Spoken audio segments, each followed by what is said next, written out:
The Fremen lead Paul and Jessica to Siege Tabor, the home of Stilgar and his particular troop of Fremen. There, Paul and Jessica discover that Kynes, who is the lead to the Fremen and Chani's father, is dead.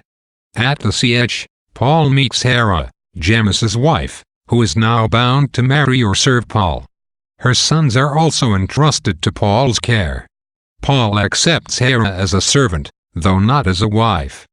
Hera takes him through the siege, which the tribe will soon have to abandon now that the Sardaukar are hunting them. Life goes on as usual in the siege. Even as they prepare to leave, children are taking classes and workers are preparing programs, including a plan for a system of due collectors, to run in their absence. The Fremen hold a ceremony, welcoming Jessica into the clan as their Reverend Mother and replacing their old one, who will soon die.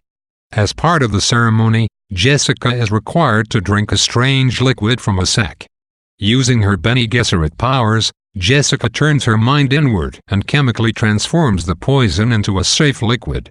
The liquid in the sack touches her mouth, and a chemical reaction spreads through the sack, making the liquid safe for Jessica to drink. While the ceremony continues, Jessica feels trapped within herself. The dying Reverend Mother comes before Jessica, embraces her. The Reverend Mother then allows her spirit to be absorbed into Jessica's body and mind. With the Mother's spirit comes the entire history of the Bene Gesserit and humanity itself, back thousands of years, even before the rise of the Bene Gesserit. At the same time, the unborn child inside Jessica is flooded with the same memories and awareness, and only Jessica's love prevents the child from going insane. Jessica tells the Fremen to drink the water from the sack so that they may enjoy the heightened awareness that will come from the melange-like liquid. Chani leads Paul away, and they presumably make love. The spiced drug's effect on both Jessica and Paul raises their awareness to unnatural dimensions. In the case of Jessica, the drug allows her to converse with and then absorb the spirit of the previous Reverend Mother. At the same time, Jessica incorporates the spirits of all Reverend Mothers before her and absorbs all their memories.